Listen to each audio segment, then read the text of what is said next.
The other day, I agreed with Rob Manfred. Today, I'm going to praise the Yankees. This is a very strange week.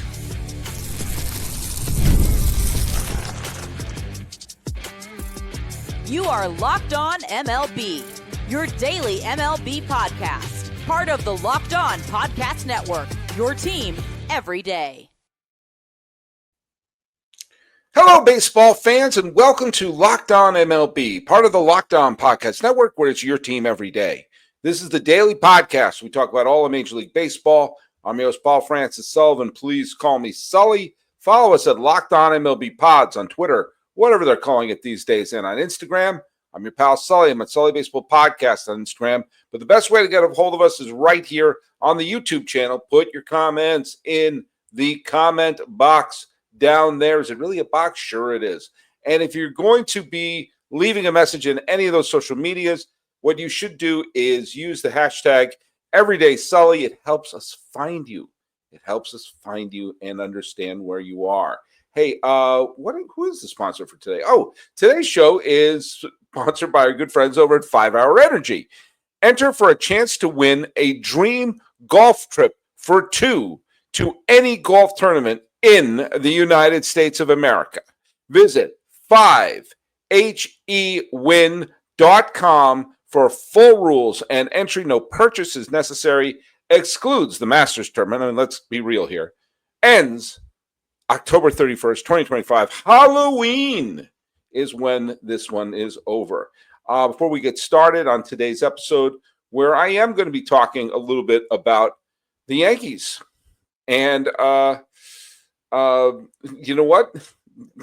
There you go. I'm just going to talk about them because, you know what? I've trashed them a bunch. It's kind of like the Rob Manfred show I did the other day. If I trash someone, I have to show some sense of objectivity. Otherwise, I have a sort of a Manfred derangement syndrome. No, I'm just going to hate everything they do. And also do the same thing for the Yankees. If I'm a native New Englander, I grew up hating the Yankees, and I took great glee when they went on that big faceplant recently. But this is not about your feelings about the team. This is about being honest. And if nothing else, I want to be honest on here. I've been wrong. I've been dead wrong on this show. But I hope to be honest. But one thing I'm honestly going to do is I'm going to honestly answer the trivia question, which was, what pitcher was credited for the first ever Diamondbacks win in 1998? They lost their first 5 games, and finally they won the last game of that home stretch there. Who got it? GRT Hughes on Twitter, or whatever it's called now, wrote, the first Diamondbacks win was recorded by Andy Bennis, and that's right, Andy Bennis, who was a former number 1 overall pick, had a nice career, played with the San Diego Padres, played with the Cardinals for a little bit, was a starting pitcher on the Mariners team. They got to the League Championship Series in 1995 and was on the expansion team managed by Buck Showalter. They had a terrible first year and then won 100 games and won the division the next. So there you go. Buck Showalter was the Yankee manager before being the manager for the Diamondbacks. And the Yankees let him go after some success and turning the franchise around. A lot of people hated the Yankees for doing that, but they immediately found some success under Joe Torre. A lot of Yankee fans have been screaming for Aaron Boone to go, and I've been one of the people who said, like, this isn't working. This is not working. They went on a horrific stretch for about 1/3 of the season. They played as one of the worst teams in the American League. And they got to within about 10 days ago, the Yankees got to a point where the Cleveland Guardians were knocking on the door, half a game out, after they lost that series to the Houston Astros, and they got clobbered, and they didn't even show up. And a lot of people were trashing the team. And then they went on they've been on a terrific streak. And today, were they perfect? No. But they didn't have to be. Cam Schlitler, whose name I have to really be careful when I pronounce, took a perfect game into the 7th inning. And then he got into a little bit of trouble. And to Aaron Boone's credit, they let him try to pitch out of it. And ultimately, he couldn't pitch out of it. And he did what you're supposed to do in these games.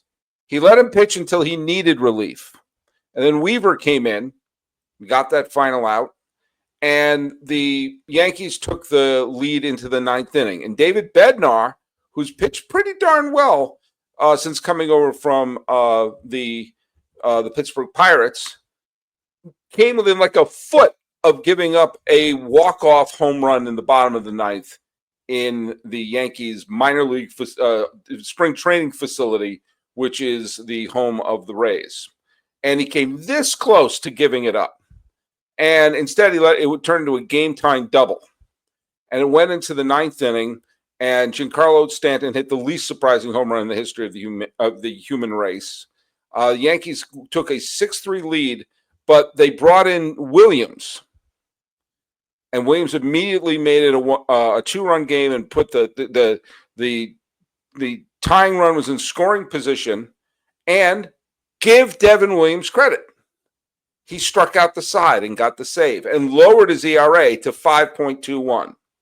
By the way, if there's ever a game that shows you how stupid the win stat is, and look, I'm for tradition on some things, I'm not for tradition on other things. The win stat is just meaningless.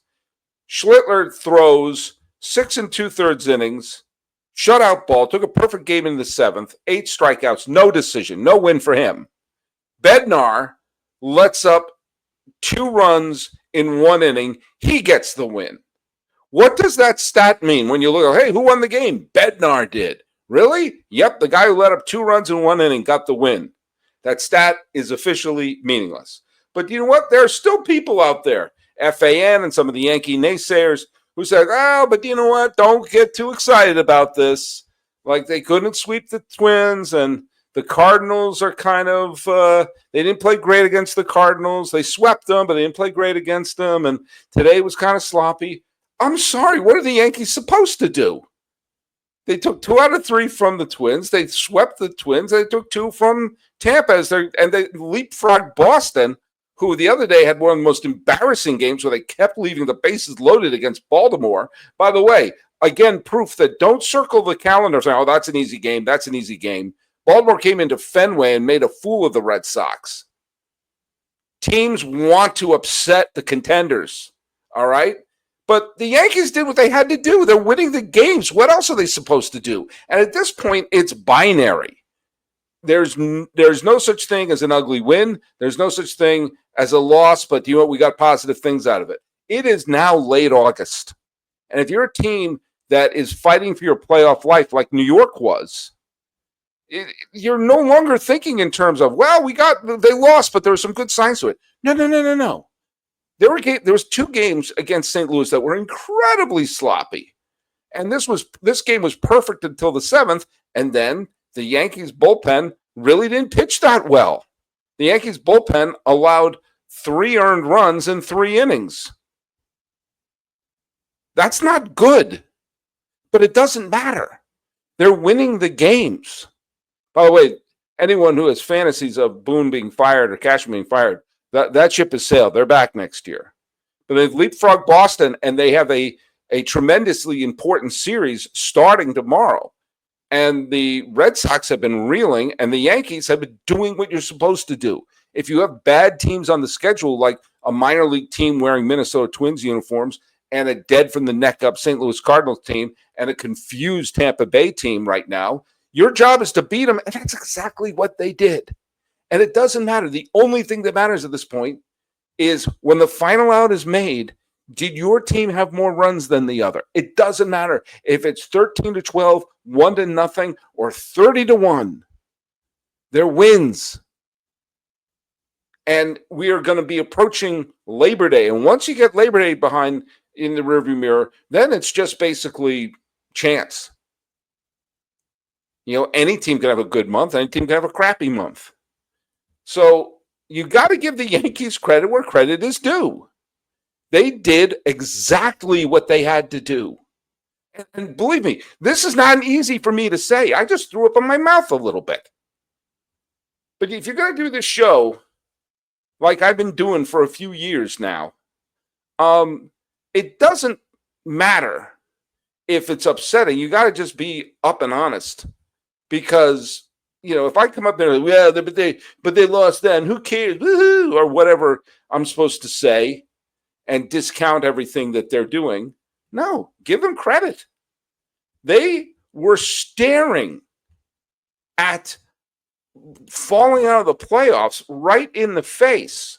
Now, it really help matters that Seattle has taken a face plant, that Texas has taken a face plant, and that Boston has lost their way. Sure, but you got to take advantage of those. They could have all been losing. And instead, the Yankees found a lane.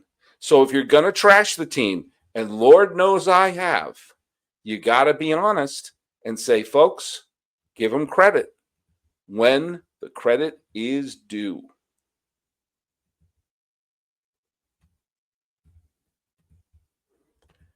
Most people can't name all their financial accounts or even what they're worth, whether it's 401ks, properties, or investments.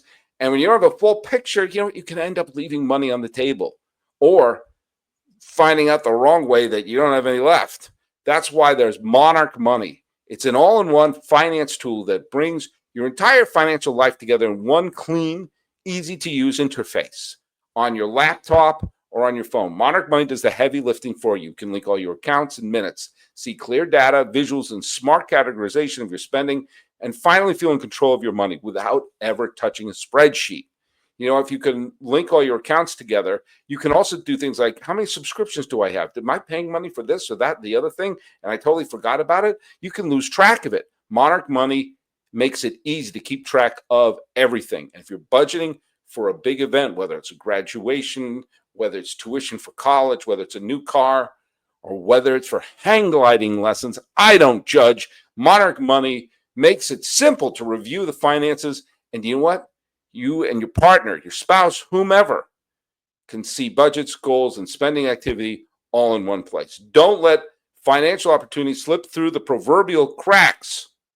Use Monarch Money and use the code LOCKEDONMLB at monarchmoney.com in your browser for half off a first year. That's 50% off your first year at monarchmoney.com with the code LOCKEDONMLB. I got a lot of responses from the show I did the other day about realignment and expansion. I got a ton of responses. And I figure now, before we get, it's going to be a wild weekend and everything, I was going to address them today. I was going to address some of them. I'm not going to get to all of them. I'm not even get to all of them that I've loaded up here on the side. But, some of them are really worth some of the discussion here. By the way, the Zeely says, head explodes and slumps onto desk at the sound of Sully agreeing with man dread. That is an intentional misspelling there. But you know what? As I said before, you can't do a show like this and just hate someone.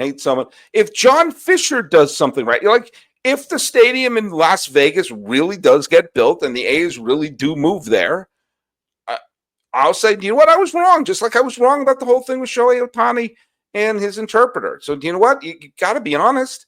And, you got to praise people, even if you don't like them, or if you don't root for the team. So there you go. And Brad Fairchild did make her. Everyday Sully, I love that you give credit when it's due. The idea of realignment makes total sense in coordination with expansion. Well done, sir. Yeah, I just think it makes sense. As I said before, I think the idea of the separate leagues really only makes sense if they're either operating as two separate leagues, which they did for many, many years. Really, into my lifetime, really, you had league presidents in the American League, league presidents in the National League. They were two separate entities, the American League and the National League, and they had a confederation. It was like they had agreements on drafts, on World Series, on All-Star games, but they operated as two separate entities. There's I read a book. I can't remember. I'm gonna look up the author's name. I was gonna bring this up here, but it was a really wonderful book called "Stumbling Around the Bases," and basically it was about the expansions, the original expansions. Yeah, here it is. It's a wonderful book. I should by Andy McHugh. Go find it. I have it somewhere in my library here, and it's basically all about the how the American League and the National League expanded in the 1960s and the 1970s, and somehow the American League always screwed it up. The National League did everything right, and the American League did everything wrong. And they just it's called Stumbling Around the Bases: American League's Mismanaged of the Expansion Eras. And they were not working in conjunction. The National League was trying to beat out the American League because they weren't under the same umbrella. Well, now they're under the same umbrella. And so, I mean, I don't know. It's now Major League Baseball, so it doesn't, the realignment makes sense to me. Jay Cottrell, 6319. Just keep the names and pennants. Call the Western Conference the AL and the Eastern the NL. Call the conference championship the pennant. Yeah, I mean, you could do that. And, continue. I would switch it. I would have the Eastern called the American League and the Western called the National League. Because chances are you would have the Dodgers, the Giants, the Cardinals, and the Cubs in the West. And you'd have the Yankees and the Red Sox in the East. And it would really be weird to see the Yankees be the National League champion and to see the Dodgers be the American League champion. I haven't done my full realignment yet. I think there should be, but I understand what you're saying. I really think you should have 4 8-team divisions, and that's what I would have. And because if you have 32, you can split into 4. I wouldn't want to have 8 divisions. I want to have 4 8-team divisions. But yeah, okay. I can see that. This was from David Collison, 8973. I hate change and loved having the 2 separate leagues. However, Major League Baseball has not had 2 separate leagues since 1997. Well, yeah, since they started doing the interleague play in the regular season, there's really not been a difference between 2. And now you have interleague, as I said before, it was kind of an interesting thing. In the middle of the season, you had some of the interleague matchups, and that was kind of cool. But now you start the season and end the season with interleague games because there's 15 and 15 and the universal DH. And the universal DH to me, and I said this back when I was doing this show back in 2022, was an innocent time. I said then, if you do the universal DH realign, because there's something, because I liked having the DH in one and no DH in the other. Woodworking Outdoorsman 1660s said, I hate the DH. Also, you're never going to see a Woodruff hit a home run off of Kershaw in an NLCS game again. By the way, I just want to go on record. I don't hate the DH. I don't. I liked that one league had one rule and another league had the other rule. I liked that quirk. It made interleague play interesting. It made it so when the National League doesn't normally have a DH, which bench player is going to be the DH? The American League usually doesn't have the pitcher bat. Who plays? Who sits on the bench? And by the way, without the universal DH, you've also eliminated a kind of a staple of the baseball benches, which are the pinch hitting specialist. That right-handed, left-handed pinch hitting specialist who really doesn't have a great glove, but comes off the bat and gets a nice big hit. And you don't have that. You don't have the Manny Motas anymore. You don't have the Pat Tablers anymore. You don't have that one who comes off the bench and gets that key hit when you need it. And I miss that. I miss thinking, who's left on the bench to come up and pinch hit? Because they're going to have to come up. But I also like the DH. You can like more than one thing. I like sushi and ice cream. I like Apocalypse Now, and There's Something About Mary. You can like more than one thing. It's a weird thing. Corey Babcock seems to agree with me when he says, I don't know why people complain about the whole tradition thing. I mean, the teams have switched leagues before. Yeah. I mean, to me, I think it's weird that the Brewers are in the NL and the Astros are in the AL. To me, the Astros were the quintessential National League team.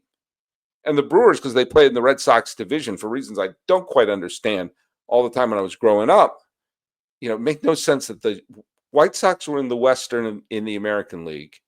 The Cubs were in the East in the National League. St. Louis was in the West, but St. Louis was in the East. Cincinnati was in the West. That makes no sense. Atlanta was in the East. My father went to his grave having seen his beloved San Francisco Giants win 3 World Series titles in 5 years, but still was angry about 1993 when the Giants won 103 ball games, but didn't make the postseason because they lost the West to the Atlanta Braves. The West. The Atlanta Braves is an Eastern team. I don't know. And Bogout writes, realignment is stupid. The one thing that needs to be fixed is one payroll is 320 million versus 67 million. There's no way this works. Revenue sharing must be set up. All right, let me just address this. Okay. Here's the deal. Yeah, there is big payroll gaps. Sure. That's mainly on the teams who are the low spenders. The teams like Cleveland and, of course, Sacramento and Miami, teams and Pittsburgh, who has an ace and hasn't built a team around the ace, they're the bigger problems than the big spenders, in my humble opinion. But guess what? In the last few collective bargaining fights, there has been revenue sharing. There has been victories for the owners over the players. The luxury tax is something that didn't exist before. And I've said this before, and I've said this again. The idea of a potential work stoppage is insane, partly because it's no longer owners versus players. It's 28 owners versus the Mets and the Dodgers. And I think it should be 28 owners versus Miami and Cleveland. But either way, revenue sharing has been put in. The luxury tax has been put in. That didn't exist before. Where is that money going? You don't see that going. The Oakland A's the Sacramento A's, were forced into spending. Otherwise, they wouldn't get the revenue sharing. But aren't those audited? Why aren't they showing how they're improving the team? The problem is, for those huge payrolls, is you have two teams that don't care. The Dodgers are saying it's the price of doing business. The Mets are saying it's the price of doing business. And the other 28 teams, including the Yankees, including the Red Sox, including the Cubs, say, but we're playing by the rules. So I'm sorry to say that revenue sharing must be set up. It has. And it has to be worked out. But it's not an issue with the players versus the owners. That's just factually untrue. And if you have an issue with that, then that's an internal fight. But look, we'll talk about it a little bit more later because there's a few other things that people wrote that I'm not 100% sure I agree with. Time to fuel up and turn it up with 5-hour energy transfusion. The grape, ginger, and lime flavored shot brings an iconic taste of a golf course favorite to a non-alcoholic boost, perfect for sinking birdies or making great memories with friends. It's a hole-in-one for your energy game. Whether you're out on the course or you just need a little extra push to power through your day, you know what? 5-hour energy transfusion delivers the clubhouse flavor you love without ever leaving the green. And I love golfing. You all know that. I go out on the links, usually with my cousin Josh and our friend Eleanor. And Eleanor is the one who makes the best shots. I'm telling you, she just right over the green, right over the drink. I don't think she's ever hit it into the drink. But you know what? When it's done, she chases down the old beverage cart. She chases it down and catches it. And you know what? She loves that 5-hour energy too. Golf is all about good times with good people and good flavors. The grape, ginger, lime flavor of 5-hour energy infusion gives you the best parts of the clubhouse. You can go to without ever chasing down the beverage cart. Now you can amp up the fun even more. Just buy, snap, and enter for a chance to win a dream golf trip for 2 to any golf tournament in the U.S. Tee up for that trip. Visit 5he.com. Check that out right down below, right down there. And go there for full rules on entries. No purchases necessary. Excludes the Masters tournament because, ends October 31st, 2025. That's 5hourenergy.com. All right, let's try to blast through a couple of these. Janos Wimfed, 7305. NFL is the most successful of the big four franchises thanks to part of revenue sharing. Almost half the teams have a realistic shot of going all the way. Then why don't they? Sorry, I hear this all the time, and it sounds nice. It's not based in reality. Think about since the last 20 years, we've had 19 different pennant winners. Have we had 19 different Super Bowl participants? Or are we going to watch the Super Bowl every year and wonder if Taylor Swift and her boyfriend are there? Or the Eagles? Or you had a whole decade where it was the Patriots in it every other year. You see the same teams all the time in the NFL. And you see most of the same teams all the time in the NBA as well, with a few exceptions here or there. But you know what? You have a huge variety of champions in baseball. You haven't had it's been since 2000 since we've had a repeat champion. How often do we have repeat pennant winners? That doesn't happen that often either. Could be the Dodgers back this year, but I don't know. Philadelphia could beat them. The Brewers could beat them. Right now, the Brewers are the best team in baseball, even though they lost with Mizorowski today. This is one of those things that people say, they nod, and then you look up and you go like, but it's not true. Facts don't back it up. The hard salary cap and everything has had the same teams winning year in and year out, which you don't have in baseball. This is, again, an example of something that, yeah, that sounds right.